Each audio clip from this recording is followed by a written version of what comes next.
Yeah, what's up, guys? So we're here at the lot that I started skateboarding in, and you guys really liked the video where I talked about how I started to revive skateboards, so I thought I would do this video. I might have actually already done it in another video, but never like this, and I'll tell a lot of stories. Right here used to be a comic shop, and I was a huge nerd. I still am, but I was like, what I did with my days is I went to school, got through it, because school I wasn't a fan of.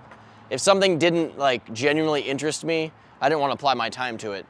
College was awesome because I got to choose what I listened to, but high school I was like, I don't know. I got through it, but I could have been more attentive, let's just say. So I wanted to get out of school and come to this building right here and play Star Wars cards, like card games, like Magic, that type of stuff. But I played Star Wars, and it was a comic shop, and I just, you know, that's where my life was. And I'd go home, I'd play video games, I'd go to bed and repeat every day.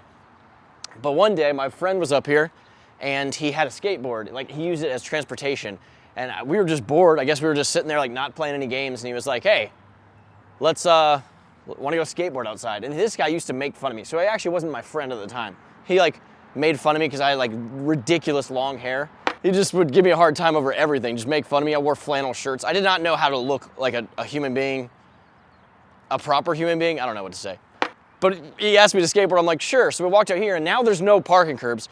There's always been parking curbs in this lot. Like, for the last 20 years, plus years, there's been parking curbs in this lot. And the second I'm gonna film this video, there's no parking curbs. So we go over here, where there used to be a light post. In fact, everything, this whole strip, this is where I started skateboarding, Beachmont Avenue. And everything used to be way better. Like I don't know, the economy, who knows? I didn't know how to ollie. Like, I was always interested in skateboarding. I didn't really want to play sports. I was like not really a fan of like the popular way of doing things. So if like the whole school liked this or that, it was kind of a turnoff to me. I don't know why, I didn't feel like I fit in. And skateboarding to me was like a group of misfits, like people that didn't fit in. So we like waxed up this parking curb, and we both kind of board slid it, like really terrible. But like day one, like we like did a really, I probably like my wheels hit and I just kind of like tic-tacked out of it or something. I don't remember, it was a long time ago.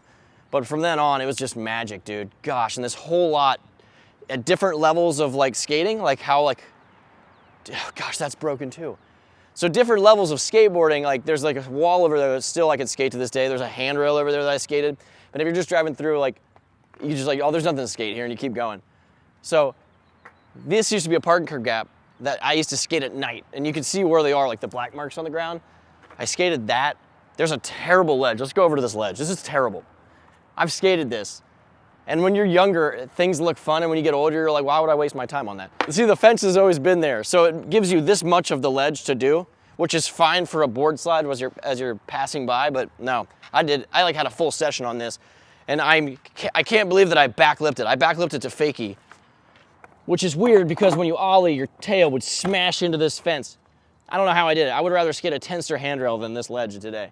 So let's return to the comic shop. This was the first off, I did a heel flip. Probably about a month into skating, or like 3 weeks. Because I skated like just when I started skating, I got my own board and I skated like 5 hours a day, every day, just ongoing, throughout all of high school. And I was 14 when I started, so like all of high school, it was just 100% skateboarding. I did a heel flip right here. I got excited. I went inside, and the store owner, who everyone was friends with, he's a super cool dude. And I was like, dude, I did a heel flip, watch this. I tried it. First time in front of him, I got it, I popsicled right up the butt crack, dude. He laughed so hard, just so hard. So that was awesome. I landed it for him eventually. And then right here, it used to be a gap. So you'll see like this used to go all the way over, and that was my first kickflip ever. I kickflipped over the corner, and I can't do that either. I wanted to skate this for you guys, and there's nothing there. I'll do the heel flip though. The comic shop was Comic Central, and it doesn't exist anymore. If it did, I would still go there. All right. First try, didn't get it up the butt, that's good. This is later on. This isn't like when I started skateboarding when we skated this, but I always looked at it and I was like, I'm not like Danny Wainwright, so I'm not gonna like just ollie up to a grind, or Kind Lou, right? That was that dude? That guy did some really tall grinds, but we brought a ramp, and I filmed a line where I just did a fakie flip and then front boarded this, and it was so tough because you have to you land on that crack every time. My friend came to skate it with me. He got out of the car, fakie ollied up the curb, and smashed the window. And we were like 18, so we just ran. So sorry. I didn't smash it. If I would have smashed it, I probably would have like came back and like done the right thing. which who knows that much, they would have destroyed me. Like, because $100 or how much ever it would have cost would have just crushed me as an 18-year-old. But this other part of the lot, this was like my EMB. This is my love park growing up. If you were a skateboarder on this set of neighborhoods, the Strip, Beachmont, this is like what you tried to do your tricks down. It's called Donato's Wall. So yeah, I've done a million tricks on this. Most of them have been off camera. I just didn't film it. And then I've done like a handful over this. I tried to full cab it once and I did not. That was probably the best trick I ever tried. I stuck a nollie, broke my board. I tried some backside flips, but that'd be like, it's weird just going down a drop. You know, if there's a gap to it, it makes it way easier. So this was a cool gap, but now it's kind of weird now. Over the rocks. Dude, all this concrete is so thrashed. I don't even know if it'd be worse. You'd get torn up if you skated this wall now. But this changed my life. This place changed my life. To this day, like if I'm stressed, I just like need to get out of my mind. I'll come skate Beachmont at night and I start over there and I just make my way. And I kind of want a cop to stop me. No one cares if you skate. Like cops just wave. But I want them to stop me and just look at me like, how old are you? Shouldn't you be in bed because you're gonna wake up and go to a real job tomorrow? This kind of is my job, cop. Or officer, whatever you want to say. That's how I started skating. It all started from me in a comic book shop, dude. It was awesome. Gosh, if I could, you know, a lot of people hated high school. Like I was like, even during high school, I was like, this is awesome. I'm lucky. And I still, to this day, I'm still a nerd and I still skateboard. It's fun. So let's skate this wall. It's gonna suck. I'm going to die on this. The ground is chunky enough, but dude, there's like rusty shards. I wanted to like back 180 and kickflip it, but man, I don't want to fall on this. Let me cut open. I'm gonna try some stuff though. The first time I kickflipped this, it was one of the best moments in my skateboarding life. Like it was one of those things I didn't think I was that good to actually try a kickflip and land it, and I did it so perfect. And that was like a moment that I was like, okay, I can do this skateboarding thing. Like, I think I can get decent at it.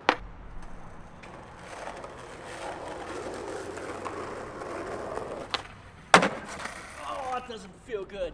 Gosh, it's so rough. You can hear how gross the ground is, dude. It is chunky. I don't want to back 180 it because I'm just gonna fly back. I'll try to kickflip it.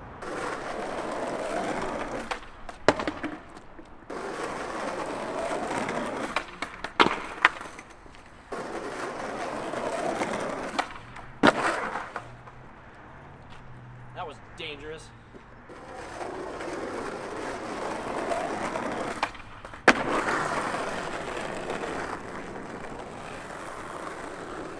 What's with my surf landings, dude? That was how the ollie happened. I was like, woo. Back 180 first try, then we'll do it.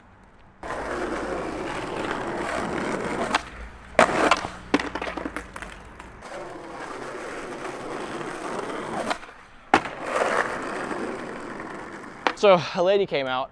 I was terrible at the rough ground, man. It made me feel so out of the swing of things. That's a weird thing to say, right? Out of shape. Not out of shape, it just felt weird. So she came out, she's like, no skateboarding, guys. And I was like, I actually say this. I'm like, I'm working on a piece that promotes something positive you can do on the streets, because it's not a lie. And it makes them feel like, oh, you're doing something good. But really I am, because I'm putting this out there like, hey, you could be doing this. And she was just like, I'm like, just give us a few more minutes. She's like, all right, a few more minutes. And I kind of, dude, when I see people like that, I want to go up to them and just hold my skateboard up. I was like, and just hold my skateboard up and be like, this is the reason why I didn't like drink and do drugs during high school. And like, so you're like kicking out a kid. I mean, if they're like in traffic or something, I get it. But like here, we're behind a building and not hurting anything. And it's like, people don't think like, people grow up and they just don't get it. Like they don't remember what it's like to be young. I could like absolutely, like if a kid skateboards, it could change their life. It did me. This lot alone did. Hey, what's up, see? Owner of Jersey Mike's. Jersey Mike's, Beachfront Avenue, go there.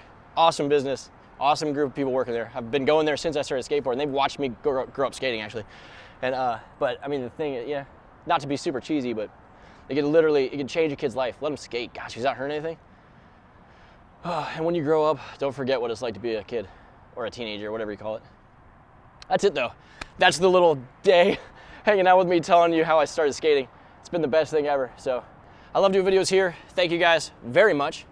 And if you guys like this one was a little weirder because I didn't have my like coworkers to like kind of bounce off of.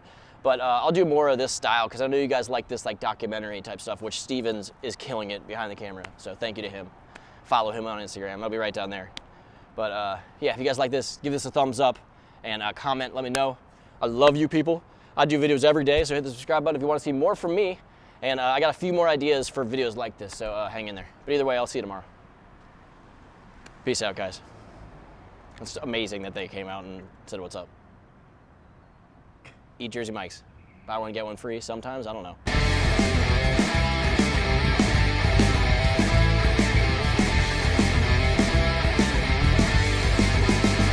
So, funny thing, I gotta plug my book, which I did last video like we did like this. And that's because my book like talks about all of this place, like everything. So the book's like based on my life, like 98% of it is geez, exactly how it happened. And this is a huge part. So if you really want a lowdown of how I started skateboarding, the book, I'll put the links down there. It's andyschrock.com, or if you're international, your local Amazon. But yeah, it's pretty cool, especially if you're a skateboarder, if you're interested in it. It has a lot to do with that, so. That's it, a shameless plug. And you can't really be shameless. Like somebody in a video like, yeah, I see that product placement for, it was like a Revive deck, and it's like, yeah, or like somebody like made fun of me for wanting to sell my skateboards, and I was like, would you start a business and not say, you know, like, hey, I started a coffee shop, please don't drink here, okay? It's not cool if I tell you to drink at my coffee shop. Interneters, dude, my gosh. But the good people out there, you rule. People that have a brain, I love you.